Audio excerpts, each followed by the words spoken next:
Hello my dear children, hope you all have made a note on the meaning of the difficult words that I had given in the last class, isn't it? We were explaining about the song of freedom, difficult words, isn't it? Difficult words and all we have already written. Today we will just concentrate on the poem. This is there for memorization. We will all just concentrate on the explanation of the poem. Are you all ready? Yes, let's read, understand and enjoy the poem.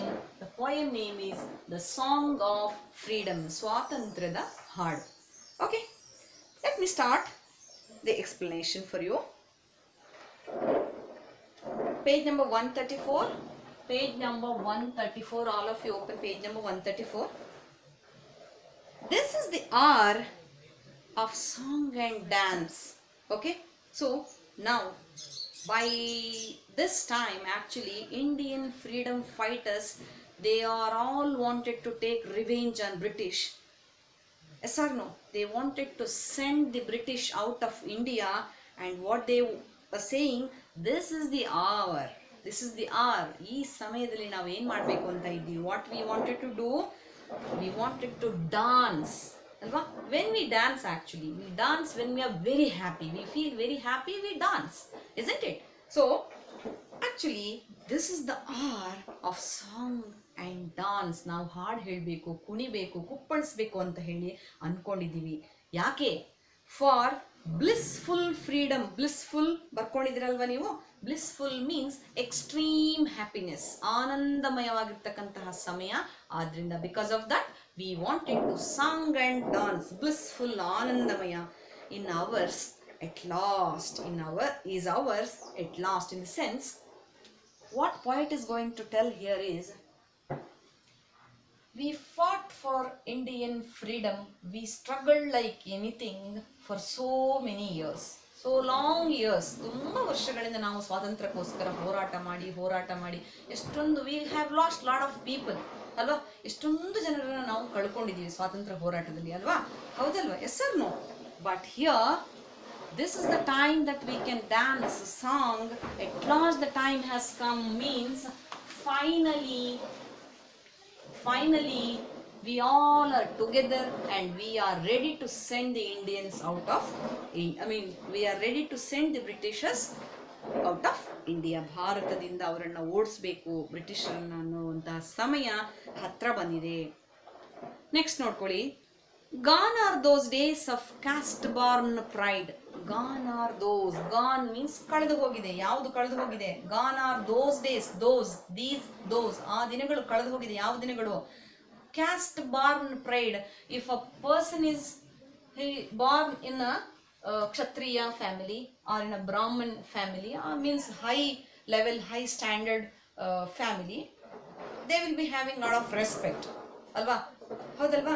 ಆ ರೀತಿಯ ಒಂದು ಯಾವುದೇ ರೀತಿಯ ಆ ಒಂದು custom ಈಗ ಇಲ್ಲ. Gone are those days. ಅವೆಲ್ಲ ಹೋಗಿದೆ. ಈಗ ಜಾತಿ, ಮತ, ಧರ್ಮ ಅವುಗಳ ಅದರಲ್ಲಿ ಹುಟ್ಟಿರ್ತಕ್ಕಂತಹವರಿಗೆ ಅವರಿಗೆ ಮಾತ್ರ ಗೌರವ ಕೊಡಬೇಕು, ಆ ರೀತಿಯ ಯಾವುದೇ ಕಸ್ಟಮ್ಸ್ ಈಗ ಇಲ್ಲ. Gone are those days of caste born pride.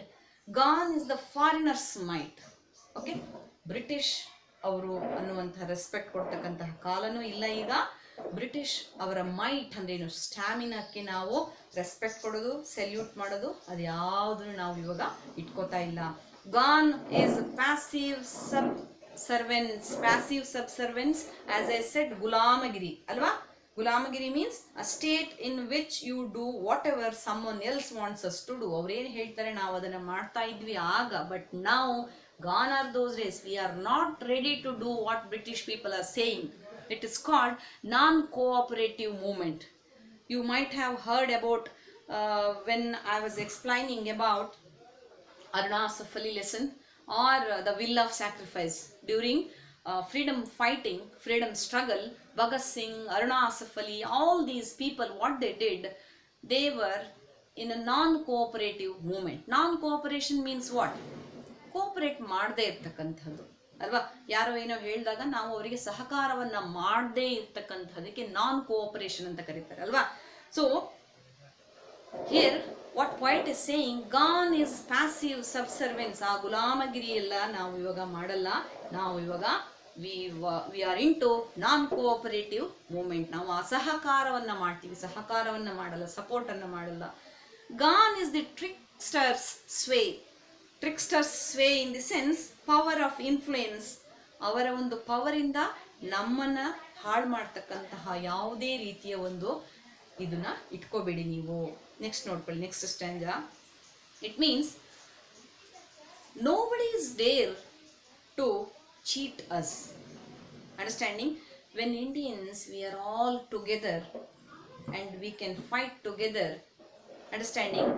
We have the power, like nobody can cheat us. Nobody is having a dare to cheat Indians, because we are all the daughter and son of Indian, I mean to say motherland of India, isn't it? Bharat ಮಾತೆಯ, ಭಾರತ ಅಂತಕ್ಕಂತಹ ತಾಯಿಯ ಒಂದು ಮಕ್ಕಳು ನಾವೆಲ್ಲ. ನಮ್ಮನ್ನ cheat ಮಾಡೋದಕ್ಕೆ, ಮೋಸ ಮಾಡೋದಕ್ಕೆ ಯಾರಿಂದನೂ ಸಾಧ್ಯ ಇಲ್ಲ ಅಂತ ಅದರ ಅರ್ಥ, ಕವಿಯ ಒಳ ಭಾವನೆ ಅದು. ಆಯ್ತಾ? ನೆಕ್ಸ್ಟ್ ನೋಡ್ಕೊಳ್ಳಿ. Freedom is our universal speech. Universal means what? It is not bound. There is no barrier ಅಂತ ನಾವೇನಂದ್ರೆ, there is no barrier. It is not only for India. Freedom means what? ಸ್ವಾತಂತ್ರ್ಯ ಅಂದ್ರೆ ಅದು ಇಡೀ ಪ್ರಪಂಚಕ್ಕೆ ಇರ್ತಕ್ಕಂಥದ್ದು. ಹಕ್ಕಿಗಳನ್ನ ಹಾರೋದಕ್ಕೆ ಬಿಟ್ರೆ ಇವು ಏನ್ ಮಾಡ್ತವೆ? ಈ ತೀರ್ಥಹಳ್ಳಿ, ಶಿವಮೊಗ್ಗ ಈ ರೀತಿ ಬಾರ್ಡರ್ ಹಾಕೊಂಡು ಹಕ್ಕಿಗಳು ಹಾರ್ತವ? ಇಲ್ಲ ಅಲ್ವಾ? ಫ್ರೀಡಮ್ ಅಂತ ಯಾವಾಗ್ಲೂ ನಾವು ಮಾತಾಡುವಾಗ ಹಕ್ಕಿಗಳ ಬಗ್ಗೆ ಮಾತಾಡ್ತೀವಿ. We talk about birds. Why do we talk about birds? When bird get wings and they started flying, there is no barrier. Nobody can stop, because it will be flying on the sky. Nobody can tell them you have to stop there, isn't it? It means freedom is universal speech. Understanding? It means it is not only for India. ಸ್ವಾತಂತ್ರ್ಯ ಅಂತಕ್ಕಂಥದ್ದು ಎಲ್ಲರಿಗೂ, ಪ್ರಪಂಚದಲ್ಲಿ ಹುಟ್ಟಿರ್ತಕ್ಕಂತಹ ಪ್ರತಿಯೊಬ್ಬರಿಗೂ ಸ್ವಾತಂತ್ರ್ಯ ಅಂತಕ್ಕಂಥದ್ದು ಇದೆ, ಇರಬೇಕು.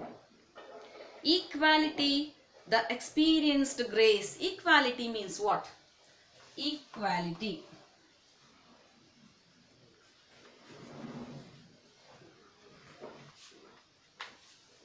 all are equal, isn't it? Woman, man, alva? The person who is having higher standards, the person who born in Brahmana, Kshatriya, Vaishya, Shudra, whatever it is, a rich person, whomever it is for that matter. Okay, so that is not a matter here. Equality matters. Equality means samanate. Ellaru navelleru onde, samanaru navelleru. The experienced grace. So ಎಲ್ಲರೂ ನಾವು ಸಮಾನರು ಅನ್ನುವಂತಹ ಒಂದು ಭಾವನೆಯಿಂದ ನಾವಿದ್ದೀವಿ.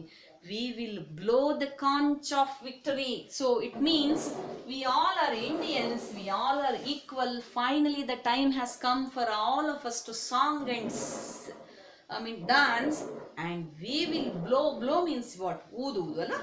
Blow what? Blow the conch. Conch, ಶಂಖವನ್ನು ನೋಡಿದರೆ ನೀವು, ಶಂಖ ಹೇಗಿರುತ್ತೆ? I am not good at drawing, but still I'll try to do it. Okay, so when you blow it, when you hold like this and blow it, it will give a very melodious sound, isn't it? Isn't it? ಶಂಖವನ್ನ ಊದಿದಾಗ ಒಂದು ರೀತಿಯ sound ಬರುತ್ತೆ, ನೋಡಿದಿರಲ್ವಾ? So ಈ ಹಬ್ಬ ಹರಿದಿನಗಳೆಲ್ಲ ಶಂಖದಲ್ಲಿ, ಶಂಖ ಉಪಯೋಗಿಸ್ಕೊಂಡು ನೀವು ಊದ್ತೀರಲ್ವಾ? ಹಬ್ಬಗಳೆಲ್ಲ ದೇವ್ರನ್ನ ಕರೆಯೋದಕ್ಕೋಸ್ಕರ ಅದನ್ನ ಊದ್ತಾರೆ ಕೆಲವರಲ್ವಾ? ನಾವು ಮಾಡಿರ್ತಕ್ಕಂತಹ ಪೂಜೆ, ನಮ್ಮ ಪ್ರೇಯರ್ ದೇವರಿಗೆ ಕೇಳಲಿ ಅನ್ನೋ ಉದ್ದೇಶದಿಂದ ಶಂಖದಿಂದ ಊದ್ತಾರೆ.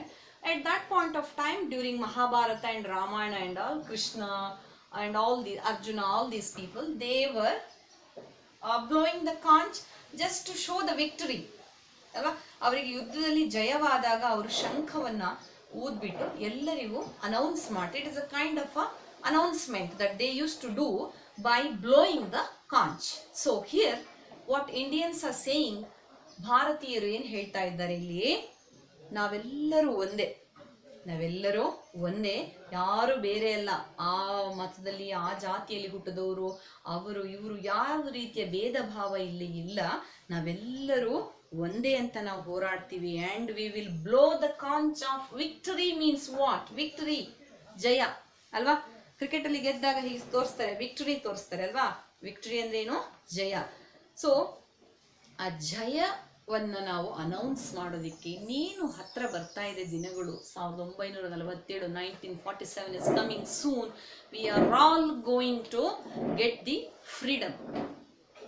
Okay, it means they were not typically aware of the particular date when they are getting freedom, but almost 90% they were aware of that they are going to freedom, and British, they are going to go out of the India. ಅವರಿಗೆ ಗೊತ್ತಿತ್ತು ಭಾರತದಿಂದ ಹೊರಗಡೆ ಹೋಗ್ತಾರೆ ಅನ್ನೋದು ಗೊತ್ತಿತ್ತು. ಇಂಥ ಡೇಟಲ್ಲಿ ಹೋಗ್ತಾರೆ ಅಂತ ಅವರಿಗೆ ಶೋರ್ ಇರಲಿಲ್ಲ. But these people are means Indians, they were sure that they will send them out of the India.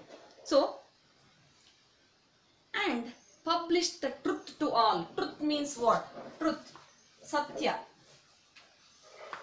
ಅಲ್ವಾ?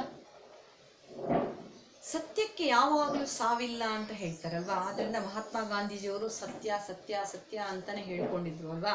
ಸತ್ಯಕ್ಕೆ ಯಾವಾಗಲೂ ಸಾವಿಲ್ಲ ಮಕ್ಕಳೇ, ಹೌದಲ್ವಾ? ಸತ್ಯದಿಂದ ನಾವಿದ್ರೆ, ಮಾಡಿರ್ತಕ್ಕಂತಹ ಕೆಲಸ ಸತ್ಯದ್ದಾಗಿದ್ರೆ ಅಲ್ವಾ, ಯಾವುದೇ ಒಂದು ಸುಳ್ಳಿನ ಮಾರ್ಗವನ್ನು ನಾವು ಹಿಡಿದೇ ಇದ್ರೆ ಅದಕ್ಕೆ ಯಾವಾಗಲೂ ಕೂಡ ವಿಕ್ಟರಿ ಇದೆ, ಜಯ ಇದೆ, ಸಕ್ಸಸ್ ಇದೆ. Yes or no? Do you agree with me? Yes, you have to agree. Because ಸುಳ್ಳು ಅಂತ ನಾವೇನಂತೀವಿ, ಲೈ ಅಂತ ಹೇಳ್ತೀವಲ್ಲ, ಅದಕ್ಕೆ it is having a temporary power, understanding, to escape from the particular situation. ಆ ಒಂದು ಸಿಚುವೇಶನ್ ಇಂದ ನಮ್ಮನ್ನು ನಾವು ಎಸ್ಕೇಪ್ ಮಾಡ್ಕೊಳ್ಳೋದಕ್ಕೆ ನಾವು ಸುಳ್ಳು ಹೇಳ್ಬೋದು. But when people get to know the reality, ಅಂದರೆ ಸತ್ಯ ಯಾವುದು ಅಂತ ಜನಕ್ಕೆ ಗೊತ್ತಾದಾಗ ಅವರು ನಿಮ್ಮನ್ನ ಸುಮ್ಮನೆ ಬಿಡ್ತಾರಾ? ಇಲ್ಲ ಅಲ್ವಾ? ಆದ್ರಿಂದ ನಾವು ಏನ್ ಮಾಡಬೇಕು, ಜೀವನದಲ್ಲಿ ಈ ಟ್ರೂತ್ಫುಲ್ನೆಸ್ನ ಅಳವಡಿಸ್ಕೊಳ್ಬೇಕು. ಸೊ ಏನ್ ಹೇಳ್ತಾ ಇದ್ದಾರೆ, all these while Indians, even though it is our country, our motherland, we struggled a lot, so many people died for Indian freedom. That is the truth, isn't it? That is the truth. What is lie here? ಸುಳ್ಳು ಯಾವುದು? ನಮ್ಮ ದೇಶಕ್ಕೆ ಬಂದು ಬೇರೆಯವರು ಅವರ ದರ್ಪವನ್ನು, ಅಧಿಕಾರವನ್ನು ತೋರಿಸಿರೋದು ಸುಳ್ಳು. That is temporary.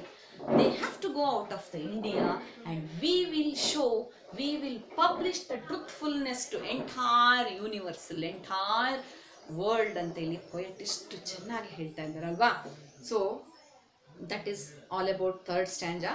Look at the fourth stanza for you. I hope you all understood the poem, whatever I have discussed now, isn't it? So far whatever we have discussed, have you all understood? Look at the stanza number 4. We see that all are equal born, yes or no? ಹೌದಲ್ವಾ? ಎಲ್ಲರ ಮೈಯಲ್ಲೂ ಹರಿಯೋದು ರಕ್ತನೇ, ಎಲ್ಲರೂ equal ಆಗಿ ಹುಟ್ಟುತ್ತಾರೆ. ಎಲ್ಲರೂ ಸಣ್ಣ ಮಕ್ಕಳಿದ್ದಾಗ ಅವ್ರಿಗೆ ನಾನು ಆ ಜಾತಿ, ನಾನು ಈ ಜಾತಿ ಅದೆಲ್ಲ ಗೊತ್ತಿರುತ್ತಾ? ಗೊತ್ತಿರಲ್ಲ, ಯಾರಿಗೂ ಗೊತ್ತಿರಲ್ಲ. ಎಲ್ಲರೂ ಈಕ್ವಲಿ ಬಾರ್ನ್. ಸೊ ನಾವು lie and deceit are dead. Lie means what? ಸುಳ್ಳು ಮತ್ತೆ ಡೆಸಿಟ್ ಅಂದ್ರೆ ಕಪಟತನ. Deceit means, I have already told the meaning of this, but still I will repeat it again. Behaviour that is deliberately intended to mislead people.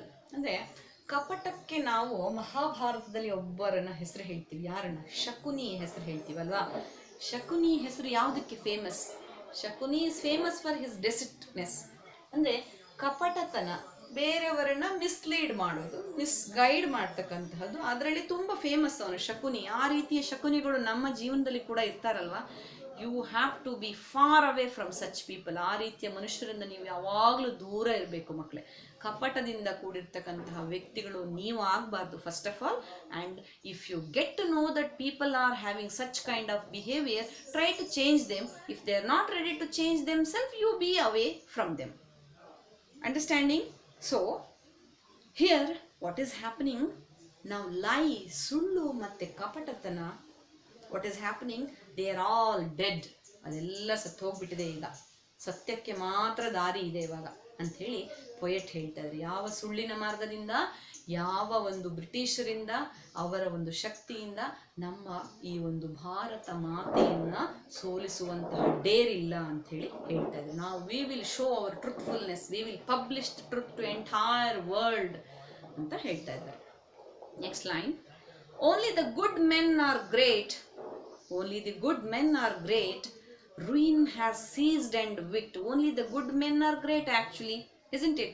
As I shed, ಸತ್ಯಕ್ಕೆ ಸಾವಿಲ್ಲ ಅಲ್ವಾ. Good men ಅಂದ್ರೆ ಯಾರನ್ನ ನಾವು ಕರಿತೀವಿ? ಒಳ್ಳೆಯವರನ್ನ, ಸತ್ಯ ಧರ್ಮದಿಂದ ಇರ್ತಕ್ಕಂಥವ್ರನ್ನ ಒಳ್ಳೆಯ ಮನುಷ್ಯರು ಅಂತ ಕರಿತೀವಿ. ಅವ್ರಿಗೆ ಯಾವತ್ತೂ ಸಾವಿಲ್ಲ, ಹೌದಲ್ಲ, ಅವ್ರಿಗೆ ಗ್ರೇಟ್ ಯಾವಾಗ್ಲೂ.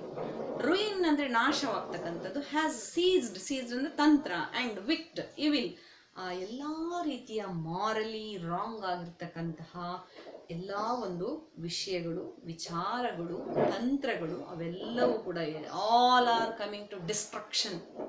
ಅಂಡರ್ಸ್ಟ್ಯಾಂಡಿಂಗ್? ಎಲ್ಲದೂ ಕೂಡ ವಿನಾಶ ಆಗಿ ಹೋಗುತ್ತೆ. ನೆಕ್ಸ್ಟ್ ಲಾಸ್ಟ್ 2 ಸ್ಟ್ಯಾಂಜಸ್ ಇದೆ ನೋಡ್ಕೊಳ್ಳಿ. Understood so far? Wicked means evil. ನಾನು ಮೊದಲೇ ಡಿಫಿಕಲ್ಟ್ ವರ್ಡ್ಸ್ ಮೀನಿಂಗ್ ಹೇಳಿದ್ದೀನಿ.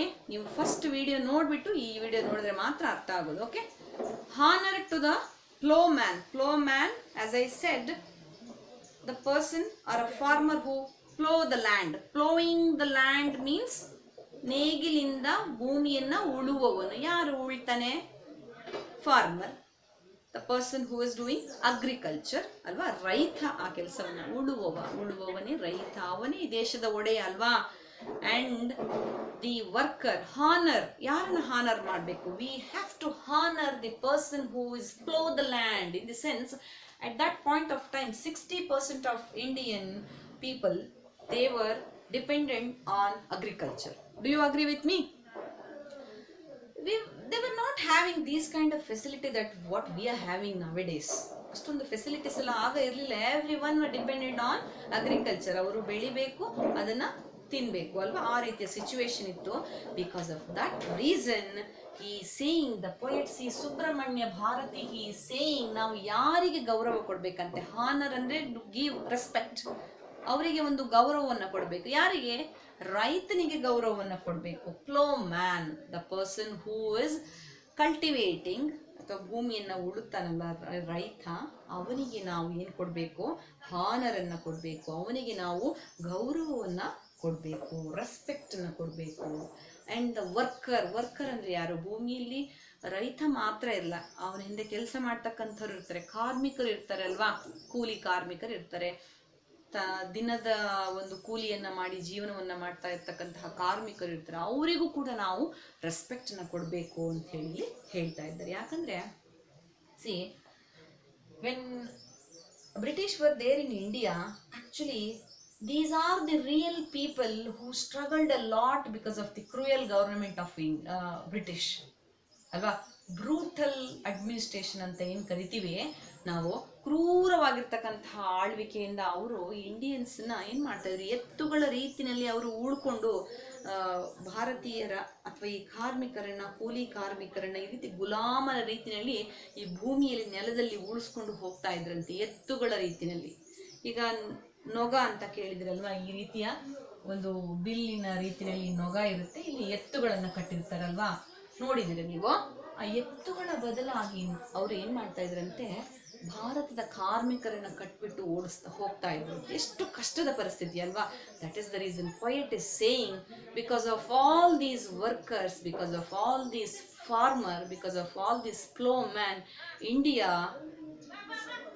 I mean to say, we all have to honor them, we all have to respect such people. They have struggled a lot because of the cruel administration of British. ಅವರಿಂದ ತುಂಬ ರೀತಿಯಲ್ಲಿ ಶೋಷಣೆಗೆ ಒಳಗಾದವರು, ದಬ್ಬಾಳಿಕೆಗೆ ಒಳಗಾದವರು ಈ ರೀತಿಯ ಫಾರ್ಮರ್ಗಳು ಮತ್ತು workers. ಅವರಿಗೆ ನಾವು ಹಾನರನ್ನು ಮಾಡಬೇಕು.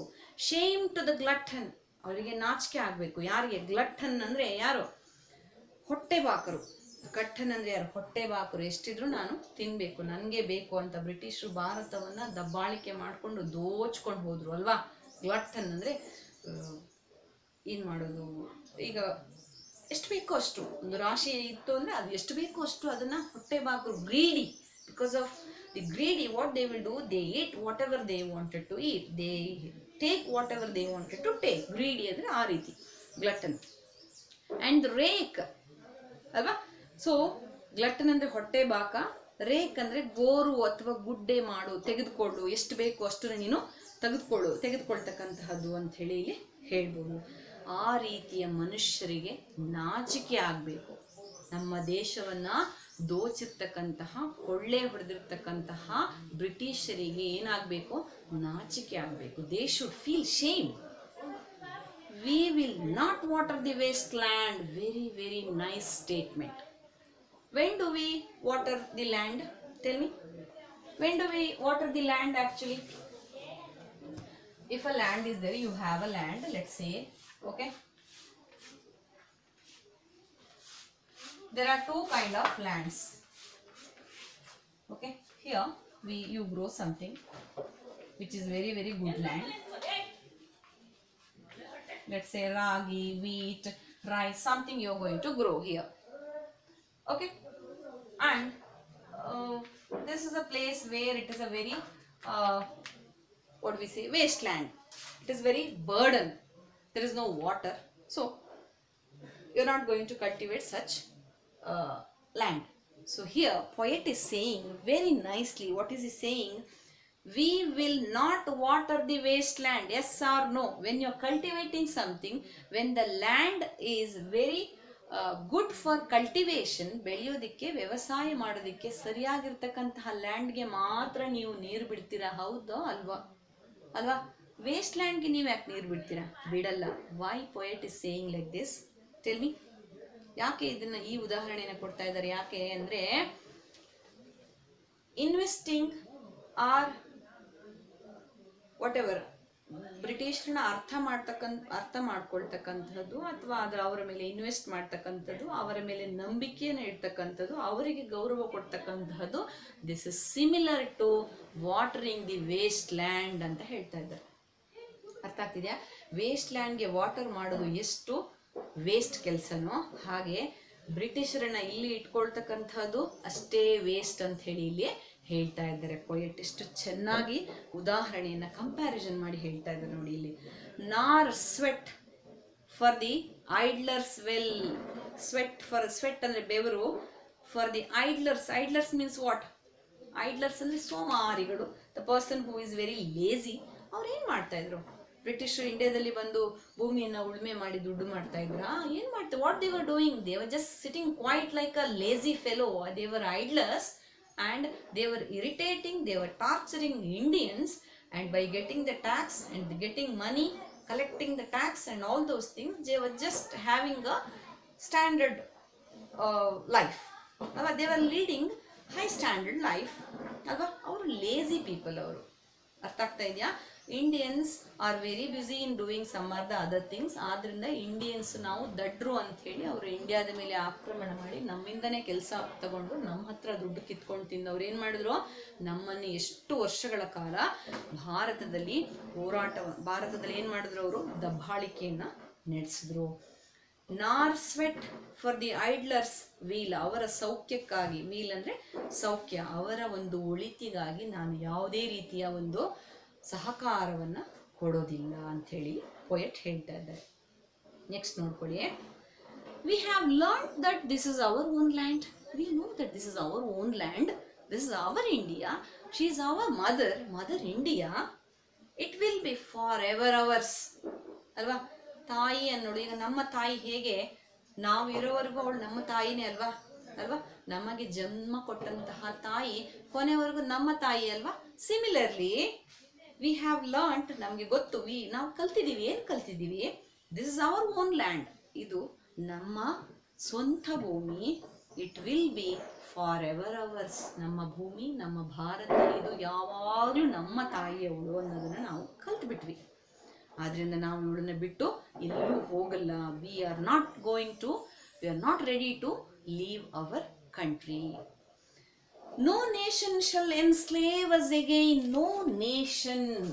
What does it mean? No nation means now somehow we are going to send the British out of the country. After that, no nation, ಬೇರೆ ಯಾವುದೇ ದೇಶಗಳು ಬಂದು ಭಾರತವನ್ನ ಇದೇ ರೀತಿಯಲ್ಲಿ ದಬ್ಬಾಳಿಕೆ ಮಾಡೋದಕ್ಕೆ ಸಾಧ್ಯ ಇಲ್ಲ. We are not giving a single opportunity for any nation. That is what poet is saying here. No nation shall enslave. Slave means what? Slavery. Slave ಅಂದ್ರೆ ಗುಲಾಮರು ಅಲ್ವಾ? ಬೇರೆಯವರ ಅಡಿಯಾಳಾಗಿ ಇರ್ತಕ್ಕಂಥವ್ರು ಸ್ಲೇವ್. ಎನ್ಸ್ಲೇವ್ ಅಂದ್ರೆ ಅವರ ಅಡಿಯಾಳಾಗೋದಕ್ಕೆ ನಾವು ಯಾವತ್ತೂ ಒಪ್ಕೊಳ್ಳಲ್ಲ. ನಾವು ರೆಡಿ ಇಲ್ಲ. ಅಗೈನ್ ಇನ್ನೊಂದ್ಸಲ ಇಷ್ಟು ವರ್ಷ ಹೇಗೋ ಆಗೋಯ್ತು. We are going to get the freedom very soon, but later after getting the freedom we are not going to enslave under any of the nation, ಬೇರೆ ಯಾವ ದೇಶದ ಅಂಡರ್ ಅಥವಾ ಅಡಿಯಾಳಾಗಿ ನಾವು ಇನ್ಮೇಲೆ ಇರೋದಿಲ್ಲ. ನಾವು ಕಲ್ತಿದ್ದೀವಿ, we have learned, she is our mother, we are not going to leave her. That's what poet is saying. Look at the last line. Have you all understanding what I am explaining? Fine. Last line. We will prosper, samruddhi, serving the God. Okay, serving the God, serving God, our soul Lord, our soul Lord. Soul means ekaika. ಕನ್ನಡದಲ್ಲಿ ನಾವು ಅಂತೀವಲ್ಲ ಏಕೈಕ ಅಲ್ವಾ, ಏಕೈಕ ಅಂಥೇಳಿ. ಸೋಲ್ ಅಂದರೆ ಏಕೈಕ, ನಮ್ಮ ಒಬ್ಬನೇ ದೇವರಿದ್ದಾನಲ್ಲ, ಆ ದೇವರನ್ನು ನಾವು ಯಾವಾಗಲೂ ಕೂಡ ಸರ್ವ್ ಮಾಡ್ತೀವಿ ಅಲ್ವಾ. ಅವರು ಸೋಲ್ ಲಾರ್ಡ್ ಅಂಥೇಳಿ ಇಲ್ಲಿ ಹೇಳ್ತಾ ಇದ್ದಾರೆ ಅಷ್ಟೇ. Okay, so I hope you all have enjoyed the lesson and you all understood the lesson. If you are not understanding any which way, after coming to the school you may ask question regarding this. So this is all about the Song of Freedom. This is there for memorization. Read the particular poem twice or thrice to understand. Write down the lesson poem. Okay, so now what you have to do, if you are done with writing the notes of the will of sacrifice previous lesson, after that what you have to do, you have to write the heading, the Song of Freedom, next glossary part, next you have to write this poem, entire poem in your notes. Notes ಅಲ್ಲಿ poem ಅನ್ನ ನೀಟಾಗಿ ಬರ್ಕೋಬೇಕು. Memorisation ಇರೋದ್ರಿಂದ ಹೇಳ್ತಾ ಇರೋದು, ಇದನ್ನ ನೀಟಾಗಿ ಬರ್ಕೊಂಡು next question and answer ನಾನು ಬರ್ಸ್ತೀನಿ. ಓಕೆ, ಅಲ್ಲಿಗೆ ನೀವು ರೆಡಿಯಾಗಿ ಇರಬೇಕು. Understood so for? Okay, so this is all about the Song of Freedom. That's all for the day. Thank you all.